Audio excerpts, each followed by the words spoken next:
Muy buenos días, mi nombre es Sergio Parra y en nombre del Instituto Latinoamericano de la Empresa Familiar, capítulo Estados Unidos, y en nombre de los distintos capítulos que conforman esta prestigiosa red, quiero darle la más cordial bienvenida a este segundo día del primer Congreso Latinoamericano sobre gestión del Family Office.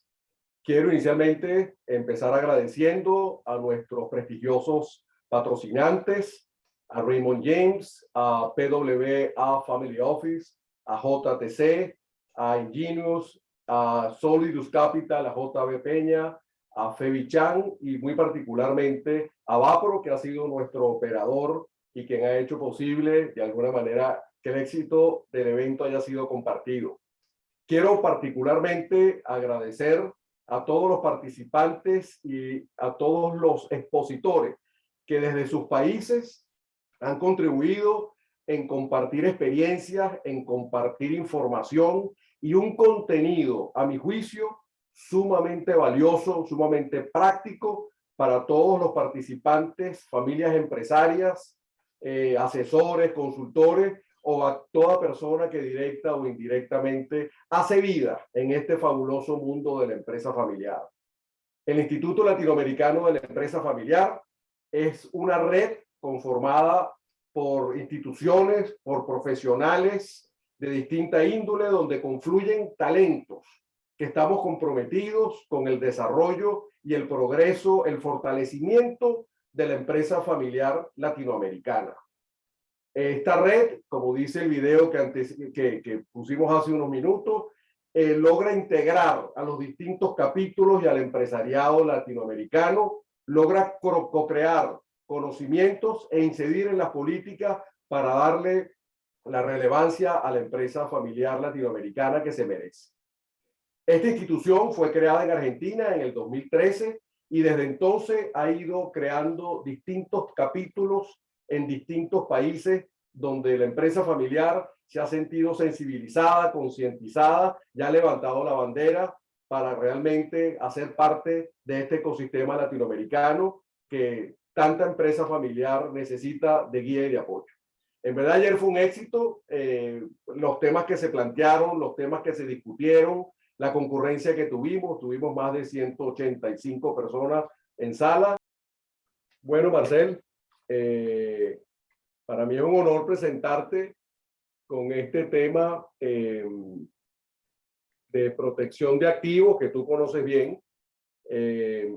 Marcel Imeri se unió a JTC, uno de nuestros sponsors en 2021, como director del desarrollo comercial de la oficina de Nueva York.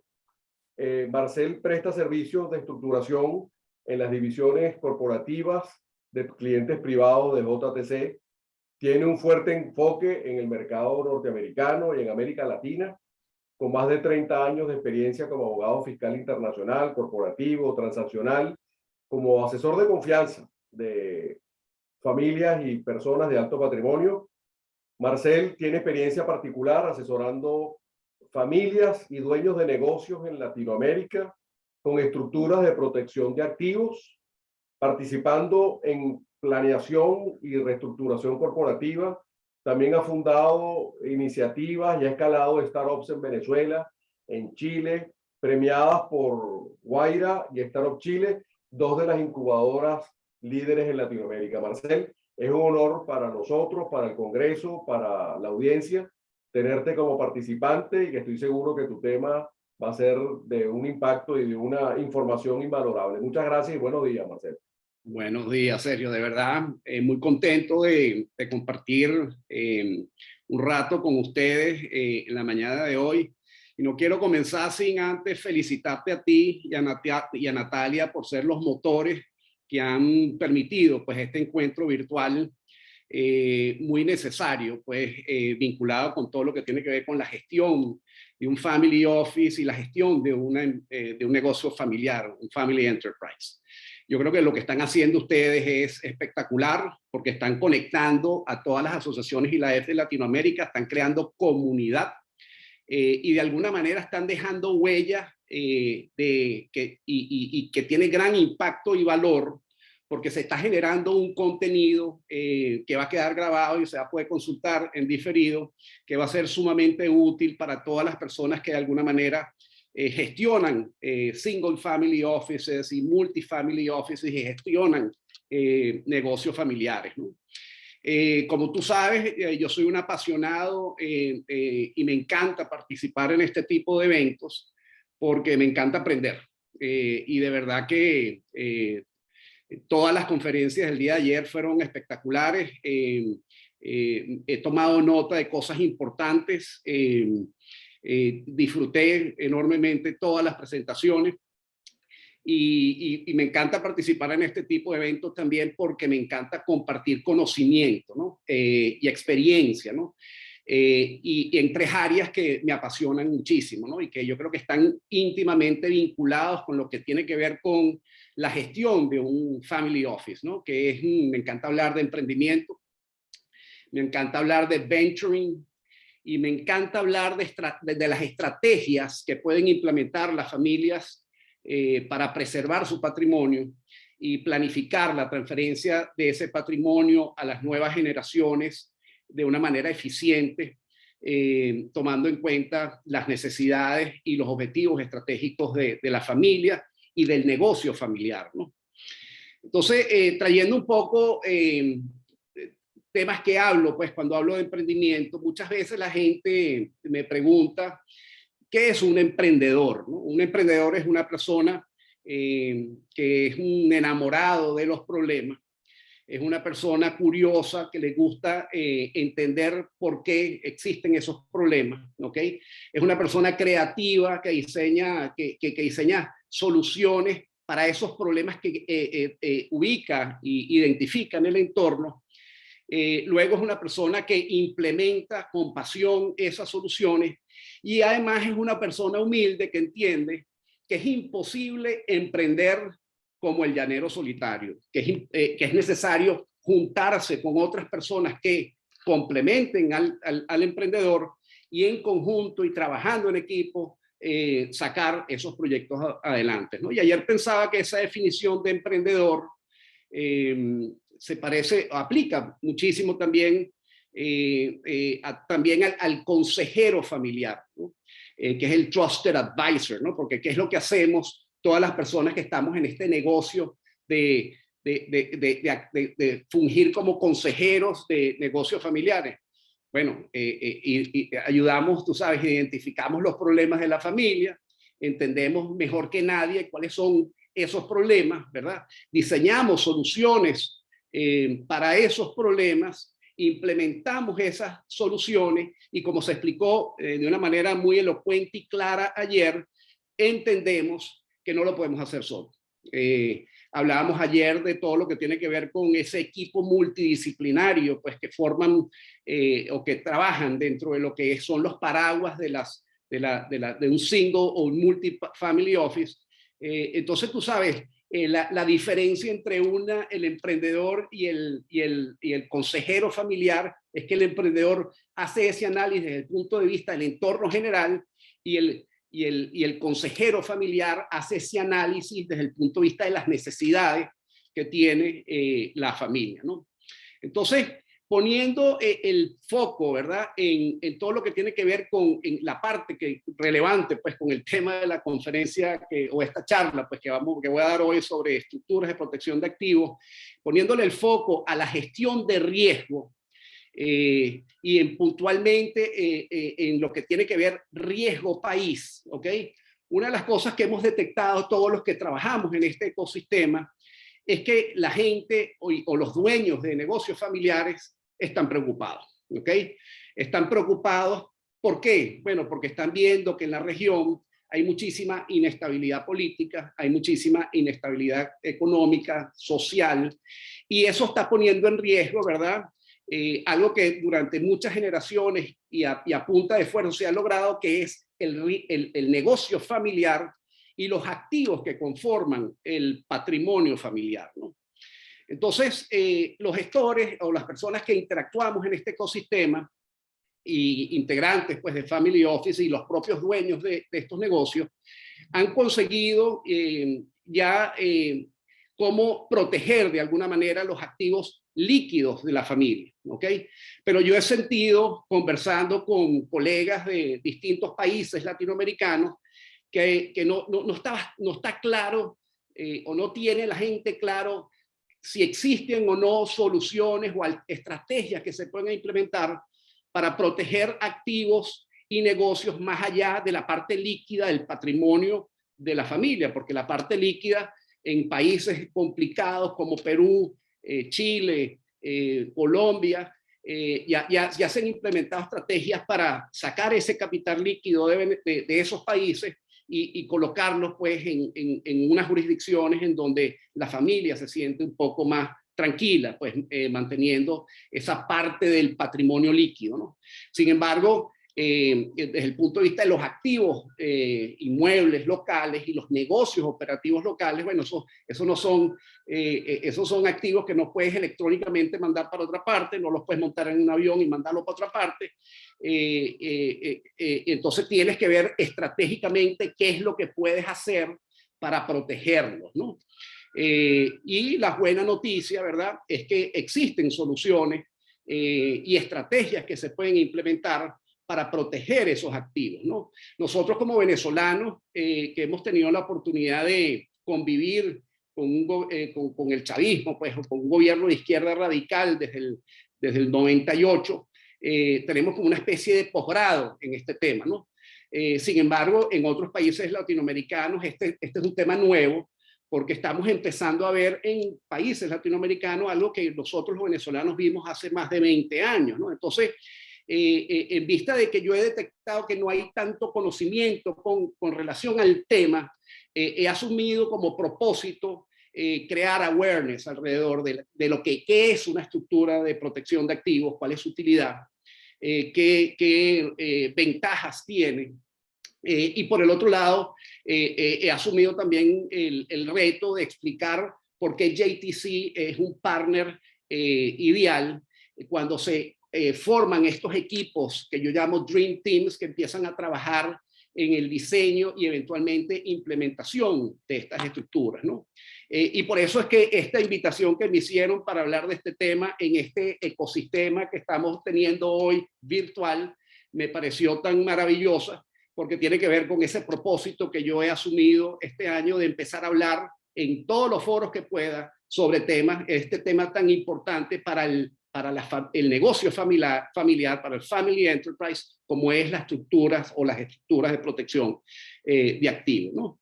Entonces yo voy a compartir, yo preparé una presentación que la voy a compartir para que sirva de soporte, pues, con respecto a este tema tan interesante que vamos a estar conversando hoy, ¿no? Estos son los temas que yo voy a abordar, ¿no? Voy a tratar de explicar con palabras de a medio y sencillo qué es una estructura de protección de activos. Me encantó lo que hizo José Trujillo ayer de hacer un poquito de storytelling de cómo es esa interacción entre el consejero familiar y el cliente, en este caso hablar de lo que era la interacción de nosotros como abogados en Venezuela cuando llegó el chavismo y los clientes multinacionales y empresas familiares. Voy a hablar un poquito de cuándo se debe implementar una estructura de protección de activos, ¿verdad? Voy a hablar del entorno latinoamericano y sus riesgos y oportunidades, que son ambos enormes. Voy a hablar de las opciones que tiene un negocio familiar para protegerse. Voy a hablar un poquito de lo que son las ventajas que logra una familia que decide proteger sus activos y negocios. Voy a hablar un poco de las mejores prácticas con foco en el dueño del negocio. Y voy a hablar también entonces de lo que sería el step plan que tendría que, o el blueprint que tendría que diseñar e implementar el asesor de confianza legal de la familia para poner en marcha un proyecto que culmina en el setup de una estructura de protección de activos, terminando con la estructura como tal. Voy a compartir un ejemplo, ¿ok? Entonces, esta es la guía de lo que vamos a estar conversando hoy. Y aquí, Sergio, me voy a robar en una imagen muy elocuente, ¿verdad? De que me va a ayudar a explicar qué es una estructura de protección de activos, ¿no? Tú ayer cuando participaste hablabas de que la estructura de una estructura de protección de activos es como una especie de regleta en donde se conectan todos los negocios de la familia. Entonces me puse a revisar en internet y me conseguí esta fotografía que me pareció muy interesante porque justamente una estructura de protección de activos implica la transferencia de todos los activos y negocios que pueden estar inicialmente en manos y ser propiedad de un miembro o un conjunto de miembros de la familia a una estructura internacional, normalmente una holding registrada en un país que tenga un tratado de protección de inversiones y un tratado de doble tributación con el país en donde se desarrollan las actividades de negocio o están ubicados los activos, con el objetivo de que si por cualquier razón el gobierno mediante acciones arbitrarias pone en riesgo o confisca pues alguno de esos activos que conforman el patrimonio familiar o negocios que desarrolla la familia tenga acceso, o los propietarios de esos activos y negocios tengan acceso a los arbitrajes de inversión, que significa pelear con el Estado, no en el sistema judicial local, sino en el sistema judicial internacional, que son centros de arbitraje como el Instituto Latinoamericano de la Empresa, perdón, como el CIADI, que es el Centro Internacional de Arreglo de Diferencias Relativas a Inversiones, ubicado en Washington, parte del Banco Mundial, ¿no?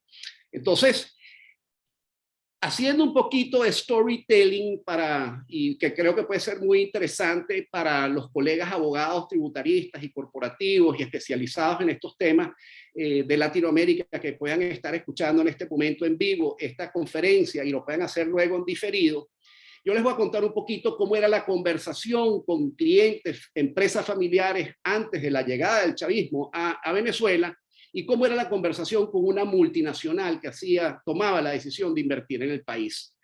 Para el negocio familiar o el dueño, el patriarca, lo importante cuando se sentaba a conversar con nosotros, yo llevaba el liderazgo de la práctica de impuestos, un despacho de abogados en Venezuela, era: ¿cómo me puedes ayudar, Marcel, a diseñar e implementar una estructura de wealth planning o de planificación patrimonial para que mi patrimonio pase de forma ordenada a mi próxima generación?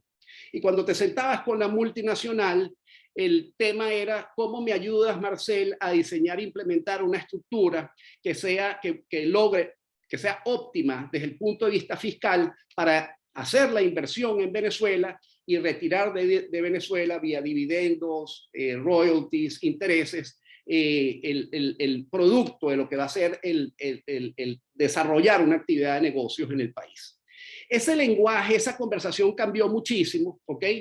Cuando Chávez gana las elecciones y en particular cuando Chávez apareció en la televisión en el centro de Caracas expropiando inmuebles colindantes o que están alrededor de la Plaza Bolívar del centro de Caracas. Cuando eso pasó, la conversación o el tono de la conversación cambió de manera importante y cuando te sentabas con la multinacional era: mira, ¿qué puedo hacer? ¿Cómo me puedes ayudar para proteger mis negocios y mis activos? Y lo mismo pasaba cuando te sentabas a conversar con el cliente particular o ese patriarca o matriarca que quería no solamente resolver ahora un tema de wealth planning, sino que al mismo tiempo quería estar más tranquilo, dormir tranquilo, sabiendo que a través de una estructura de protección de activos iba a poder de alguna manera demandar al Estado venezolano fuera de la jurisdicción local para poder tener acceso a que se le pague, pues, se le pudieran pagar el valor de eso que eventualmente pudiera ser expropiado ilegalmente, ¿no? Entonces, cuando yo hablo de este tema, muchas veces la gente me pregunta: bueno, Marcel, con base a la experiencia tuya en estos temas en Venezuela, ¿cuál es el mejor momento para poner en marcha una estrategia de implementación de estructura de protección de activos? Y realmente no hay una respuesta perfecta para todos los supuestos, porque esto es un tema que tiene que ver con la gestión de riesgo del negocio familiar. Y cada negocio familiar tiene distintas políticas de gestión de riesgo, ¿no? Entonces, bueno, yo como herramienta para las personas responsables de lo que es la gestión de riesgo de un negocio familiar, yo preparé como este checklist que sirve de termómetro y que puede ayudar a los responsables de la gestión de riesgo de negocios familiares a definir cuándo deben poner en marcha estrategias de diseño e implementación de estructuras de protección de activos, ¿no? Número uno es la elección de un presidente de izquierda y comunista. Estamos viendo este fenómeno en Perú, en Chile, posiblemente en Colombia. No sabemos qué va a pasar con México. El referéndum constitucionales, modificación de la constitución, esto lo estamos viendo en Chile. Eliminación de la meritocracia en el gobierno. Entra la filosofía del camarada, es decir, no se premia el talento y la excelencia, sino simplemente la ideología. Eso implica que las posiciones y cargos importantes de gobiernos empiezan a no ser ocupadas por las personas más capaces. Erosión de la separación de poderes, intervención cubana de las Fuerzas Armadas, expropiaciones ilegales y medidas arbitrarias equivalentes a una expropiación, no renovación de concesiones o licencias, pérdida de control de empresas, Estado policía inútil, inseguridad personal, control de precios, control de cambio y presión tributaria, inhabilitación de líderes y partidos políticos de oposición, fraude electoral. La lista es muchísimo más larga que esta, pero para mí estas son las más importantes. Y dependiendo de cómo se gestiona el riesgo en un negocio familiar, algunas familias toman acción cuando hacen check en la primera línea que está en este termómetro o checklist de riesgo, y hay unas que esperan que hayan como 7 o 8 o que se den las 10 para iniciar una estrategia de implementación de estructuras de protección de activos. Entonces, ¿qué es lo que está pasando en Latinoamérica, ¿no? Latinoamérica es muy interesante porque por un lado es un área del mundo con riesgos gigantescos, pero por el otro lado es un área del mundo que tiene oportunidades gigantescas, ¿ok? Los riesgos que estamos viendo en Latinoamérica es que, bueno, el comunismo o la izquierda radical está tomando tracción. Hay un fiscal gap enorme porque lamentablemente los líderes políticos son muy malos administrando los fondos públicos o el tesoro público. Hay altísimos niveles de corrupción, hay muchísima inseguridad jurídica y personal. El riesgo de la propiedad privada y de los negocios es alto y hay muchísima inestabilidad. Me impresionó mucho lo que pasó en Chile hace 2 años con las protestas de calles. Yo viví 2 años en Chile y ver lo que estaba pasando en Chile, un país que era como la taza de cristal de Latinoamérica, me impactó mucho en el plano emocional.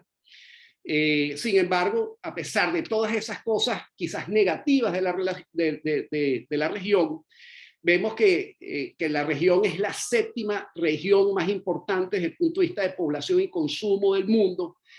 Hay una altísima adopción de tecnología, todo el mundo tiene un celular en su mano, la clase media es enorme, con buen poder adquisitivo, hay buenos márgenes para todas las empresas familiares o multinacionales que hacen negocios en la región.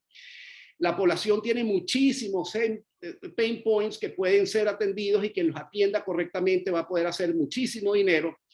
Y la región viene reflejando récords cuando se miden las métricas de inversión en temas de venture capital y inversión de private equity. Y lo más interesante es que la región tiene muchísimos, los países que de la región han celebrado muchísimos convenios bilaterales de protección de activos con otros países, y hay una red enorme también de tratados para evitar la doble tributación, lo cual es perfecto para todos los que trabajamos en lo que trabajamos nosotros y queremos ayudar a la familia a diseñar e implementar estructuras de protección de activos. ¿Ok? Entonces, ¿cuáles son las opciones que tiene una familia que hace negocios en este ecosistema de grandes riesgos, pero también de grandes oportunidades? La primera opción es no hacer absolutamente nada. Hacer como el avestruz, meter la cabeza en un hueco y ligar o rezar de que bueno, las medidas arbitrarias que tome el gobierno no te afecten en ningún momento, ¿ok? A las personas que toman esa decisión, yo siempre les digo, bueno, tengan cuidado, porque cuando llegan estos gobiernos, no cambian las reglas del juego de la noche a la mañana, sino que lo van haciendo lentamente, a gotica, como es como una especie es lento, todo el proceso es muy lento. Entonces, eventualmente, de alguna manera, ese patrimonio o esos negocios pueden estar en riesgo o los puedes perder, ¿ok? La otra opción es vender todo, emigrar y comenzar de nuevo. Esto lo vimos en Venezuela con la comunidad hebrea. Ellos cuando ganó Chávez las elecciones, muchos de ellos se acercaban a la oficina y decían, mira, Marcela, ayúdame a vender absolutamente todo, que yo voy a liquidar todas mis inversiones y negocios aquí en Venezuela y me voy a hacer negocios en otra parte del mundo que no tenga este problema que yo estoy viendo de que, bueno, llegó un líder político que puede eventualmente traer como consecuencia que lo que hemos trabajado durante múltiples generaciones pierda valor, y eso es un riesgo que la familia no quiere tomar. La otra opción es vender parte y proteger lo que decías, no vender, y vender parte para poder liquidar y utilizar el producto de la venta de esos negocios o activos para hacer nuevas inversiones o hacer y poner en marcha nuevos negocios en otras jurisdicciones, quizás más estables, que es lo que es la internacionalización de los negocios familiares. Y hay otros que son estas familias más que conviven y tienen políticas de gestión de riesgo bastante más liberales y son familias muchísimo más arriesgadas que dicen, no, esto para mí es perfecto porque como mucha gente, muchos negocios, tanto de empresas familiares y multinacionales se están yendo del país, están quedando una cantidad de espacios desatendidos, yo lo que voy a hacer es invertir más en el país, voy a proteger los activos que tengo en el país y los negocios que tengo en el país porque quiero capturar todas las oportunidades que están quedando libres por toda esa gente que se está yendo del país. Nosotros en el escritorio atendimos en Venezuela, en aquella época, cuando yo todavía vivía en Venezuela, clientes que se colocaban en cualquiera de estas opciones, ¿ok? Muy interesante estos últimos, de verdad que era para aplaudirlos y los sigo aplaudiendo porque muchos de ellos siguen en Venezuela y les está yendo bastante bien con las debidas protecciones, evidentemente, ¿no? Entonces, ¿cuáles son las ventajas de implementar una estructura de protección de activos? Número uno, el dueño del negocio o la familia va a estar más tranquila, van a poder enfocarse en el negocio y no en la angustia de que eventualmente te van a quitar y que no vas a poder hacer nada porque si vas a demandar en la jurisdicción judicial local no te van a decidir los casos o te los van a decidir desfavorablemente. Vas a contar con la ventaja de que tus activos y negocios van a estar protegidos. Yo visualizo estas estructuras como una especie de cerco eléctrico, ¿verdad? Imagínense una cuadra de sus respectivos países en donde hay 100 casas y entonces hay 99 con cerco eléctrico y una sin cerco eléctrico. ¿En dónde creen ustedes que el ladrón se va a meter primero para tratar de robarse las cosas que estén dentro de la casa, la que no tenga el cerco eléctrico? Entonces, los gobiernos o los estados, sí, los gobiernos, cuando empiezan con estas dinámicas arbitrarias, prefieren expropiar o confiscar un negocio que no esté protegido que proteger, que iniciar, aplicarle expropiar o confiscar un negocio protegido, porque a ningún gobierno, ni siquiera a los comunistas o de izquierda radical, les gusta que los medios de comunicación internacionales estén diciendo que se están practicando expropiaciones ilegales en su país, ¿ok? Porque de alguna manera necesitan la inversión internacional para poder atender las necesidades de la población, porque una de las cosas que pasa cuando llega la izquierda radical o el comunismo es que el sector privado se va haciendo más chiquito y los que operan en ese entorno muchas veces no tienen la capacidad para producir los servicios y los bienes que necesita la población para poder subsistir, ¿no? Entonces, tercero, la ventaja es que vas a tener acceso, la familia va a tener acceso a los arbitrajes de inversión internacionales, que es pelear con el Estado fuera del sistema judicial local. Lo cuarto es que vas a poder negociar con el Estado cuando empiecen tu negocio, se coloque en riesgo por iniciativas o acciones del gobierno, y esas negociaciones las puedes hacer antes y durante un litigio. Vas a poder tener acceso a un laudo favorable en el caso de que ganes el juicio, y eso va a depender mucho de cómo se si se implementó correctamente la estructura, y vas a tener acceso a medidas de embargo, que significa poner en la mano activos que pueda tener el Estado fuera de sus fronteras, ¿no? Y lo más interesante, que es algo que descubrí aquí en Nueva York, que no sabía que existía, es que vas a tener acceso a lo que llaman litigation finance. Es decir, si tú inicias un pleito o un arbitraje con un Estado y ese pleito está bien soportado, está bien manejado y hay altas probabilidades de éxito, tú vas a poder, o la familia va a poder vender a descuento, por supuesto, a fondos que invierten en este asset class, el crédito litigioso. Y entonces el problema pasa a ser un problema del fondo que compre el crédito litigioso y deja de ser un problema de la familia, porque de alguna manera la familia liquidó y obtuvo el valor de eso que le quitó el gobierno, llámese activo, llámese negocio en marcha.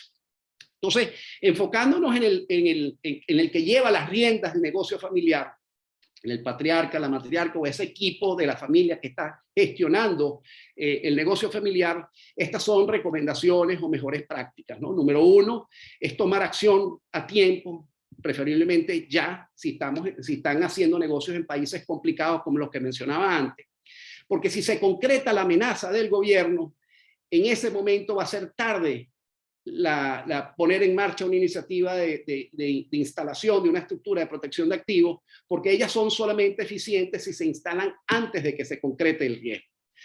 Segundo, no compren productos empaquetados. Si se le acerca un asesor o un abogado que diga, mira, esta es la estructura que te funciona a ti para proteger tus activos y negocios en tu país, descarten a ese proveedor, porque estos son soluciones que se diseñan a la medida de las necesidades de los clientes y hay muchísimos aspectos que hay que tomar en cuenta a la hora de darle apoyo a una familia en este sentido.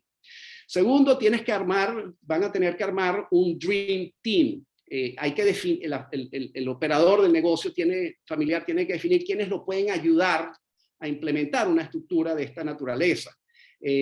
Y por eso es que el Family Office es clave, porque como hablaba al principio, el Family Office reúne a una cantidad de profesionales que son claves y que son piezas importantes de este equipo en todo lo que tiene que ver con el diseño y posteriormente implementación de este tipo de soluciones, porque tienes abogados, tienes contables, tienes gente de negocios, tienes la gente aparte del equipo financiero, etcétera, ¿no? Que por supuesto va a interactuar con asesores externos, ¿verdad? Como empresas como JTC, despachos de abogados, etcétera, ¿no? Cuarto, treaty shopping está prohibido, es decir, tú no puedes reestructurar con el único objetivo de proteger tus activos. Tú tienes que hacer una especie de lista larga de razones o motivos de negocio que justifiquen esa reestructuración para ir a una estructura de protección de activos, porque de lo contrario, en el caso de que vayas a un arbitraje, probablemente los árbitros no decidan tu causa a favor tuyo, sino que le den la razón al Estado, porque van a decir que hubo un sham y que la estructura no funciona. Pues, y lo mismo te puede pasar si te hacen un reparo fiscal, ¿no?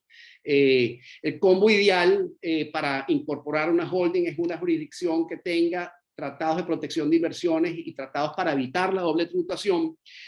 Hay que estar muy pendientes de lo que es la definición de inversión que establezcan los tratados que puedan ser considerados como opciones de jurisdicción, porque hay algunos tratados que definen ese término de manera muy amplia y algunos tratados que lo definen de manera muy restringida. Es importante revisar la jurisprudencia, es importante ser conservador. Hay que revisar con mucho detalle también la definición del término inversionista que traen los tratados, porque también hay tratados que la definición es muy amplia y hay otras muy restrictivas. Hay que ver la jurisprudencia, hay que tratar de ser conservador también. Y muy importante, una vez que se ponga en marcha una iniciativa de este tipo, es que hay que documentar y archivar todos los documentos que soporten esas razones de negocios, que mientras más larga la lista, mejor. Porque eso va a ser muy importante y esencial si en algún momento la familia tiene que demandar al Estado en un arbitraje internacional de inversiones o iniciar un pleito con la administración tributaria en el caso de un reparo fiscal. Entonces, ¿cuál es el step plan que debe observar el trusted advisor o abogado que va a trabajar con el Family Office para diseñar e implementar una estructura de protección de activos, ¿no? Número uno, tiene que hacer o mapear ¿verdad? ¿Cuáles son todos los activos y negocios que la familia quiere proteger? ¿Ok?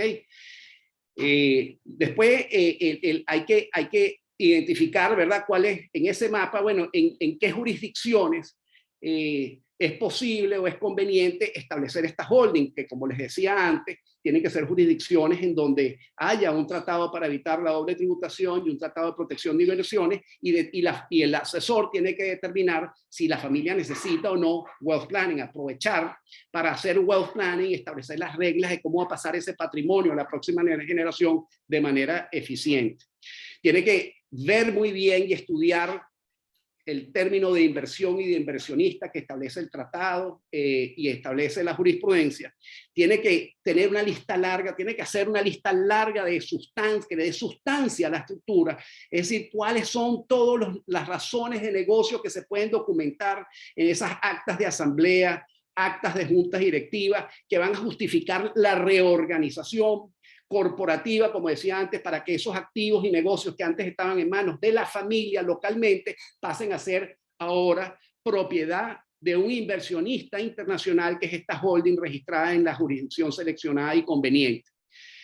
5, tienen que ver, analizarse muy bien el timing. Han habido o no amenazas por parte del gobierno, porque si la amenaza ya se concretó, es decir, ya la familia recibió un acto administrativo en donde es evidente que viene una expropiación ilegal, o ya ocurrió una confiscación, o apareció un líder del gobierno en televisión diciendo que las empresas que trabajan en tal industria van a ser expropiadas, y dice que eso va a ocurrir en, no sé, la próxima semana. Si eso ocurre y no has implementado la solución, entonces la estructura que termines diseñando e implementario va a ser inútil en un arbitraje internacional o un pleito de naturaleza tributaria.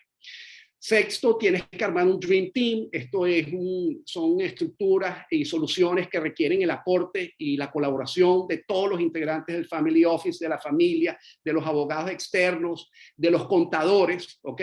Es imposible que una sola persona diseñe e implemente este tipo de soluciones. Se necesita apoyo de una empresa como JTC, que va a implementar lo que los expertos localmente diseñen. Hay que entonces diseñar la estructura y luego implementarla.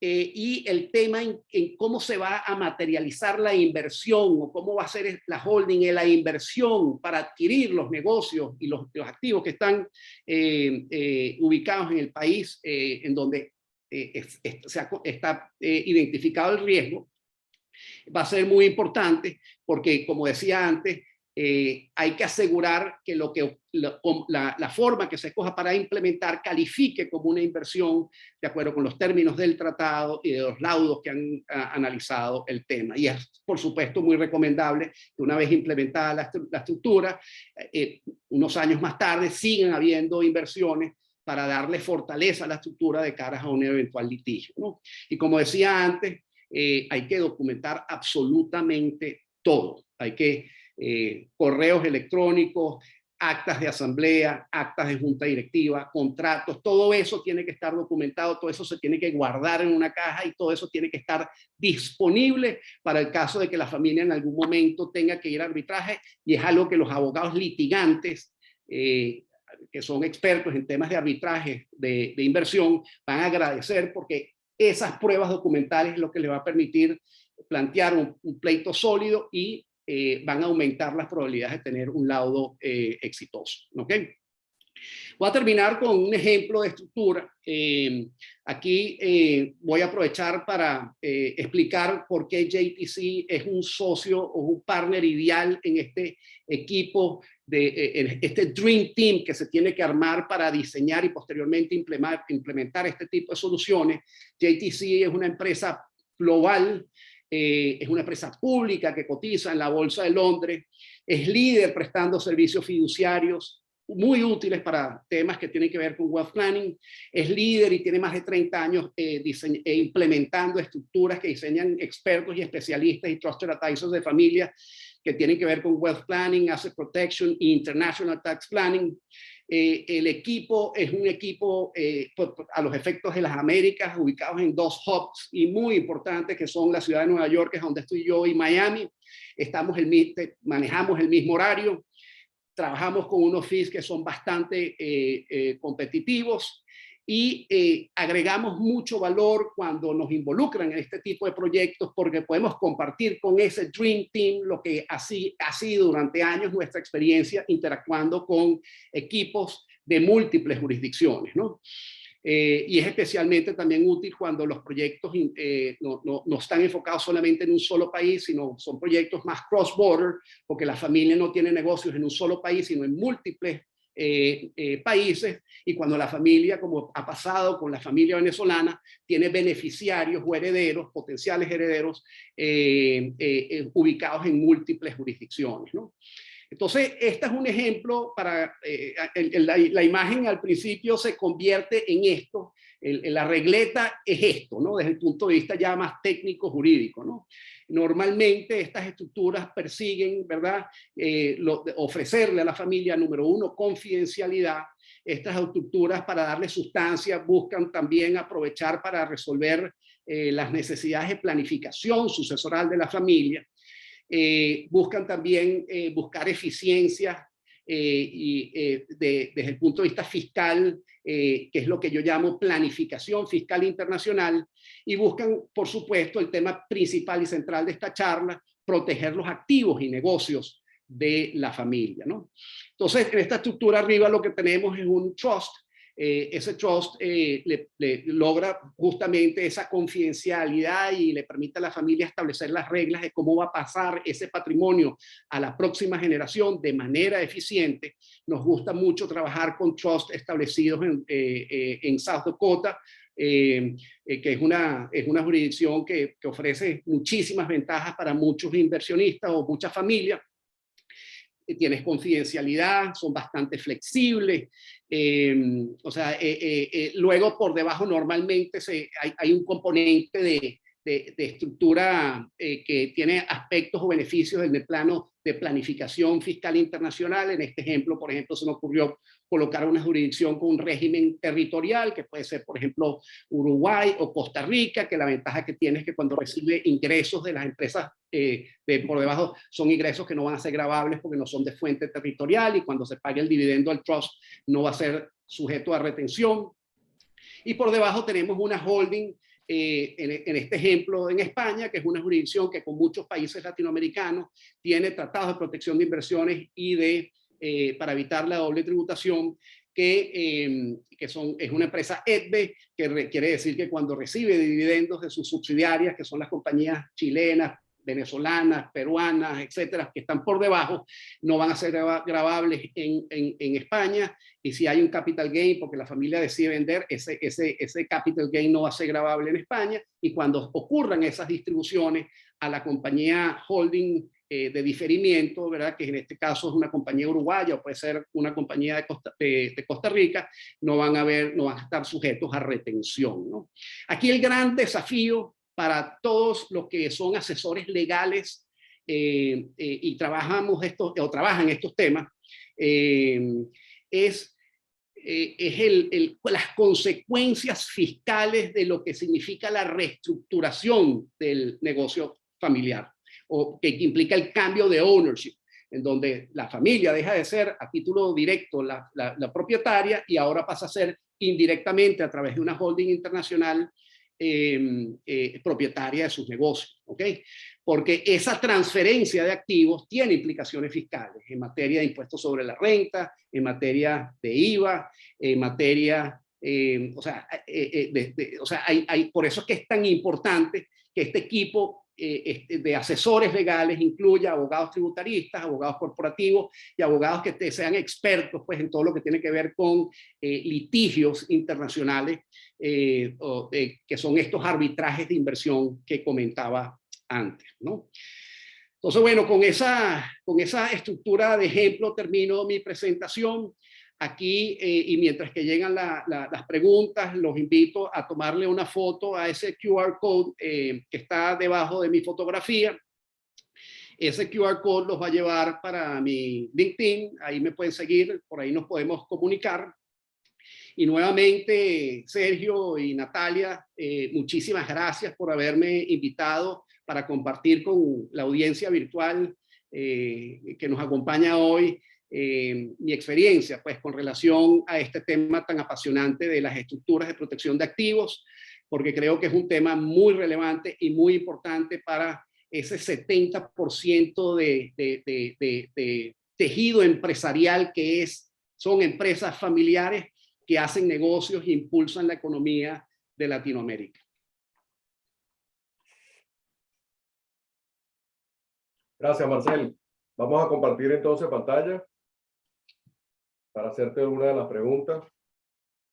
Gracias, Marcel, te felicito. Como siempre, muy claro, estupendo y muy necesaria, pues toda esa información que comparte. Mira, hay varios comentarios, pero hay uno que en particular, bueno, hay varios, ¿no? Y por eso te los hago llegar con calma.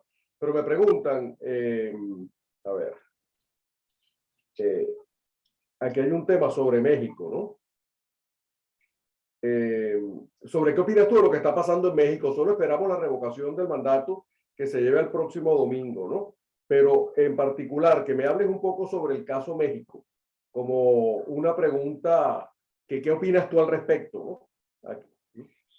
Mira, es muy difícil saber exactamente qué es lo que va a pasar en México, ¿no? Y tomo como referencia el caso Perú.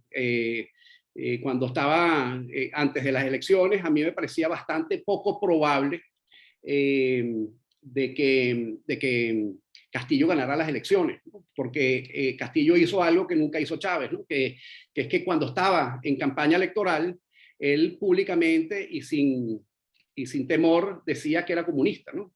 Y me resultaba, tú sabes, poco probable, en vista de la experiencia venezolana, que el pueblo le diera la oportunidad a Castillo de asumir las riendas y el poder político en Perú.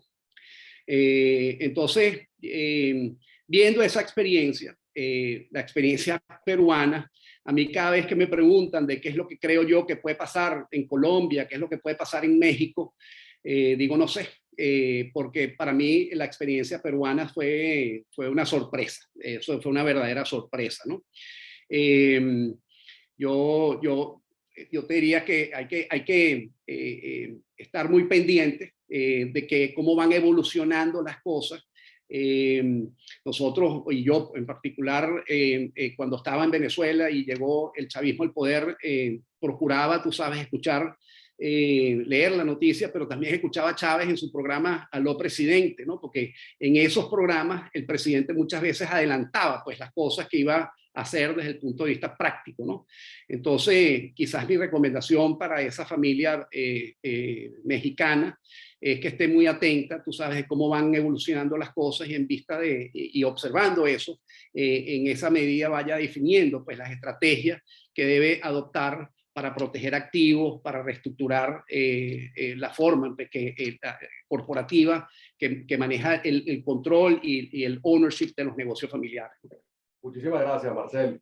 En verdad que es un placer y un honor tenerte acá, compartir este congreso contigo, con tu empresa, y ya estaremos seguramente en contacto para otros eventos que estos temas, sin duda alguna, son parte de lo que compone el Family Office. Muchísimas gracias.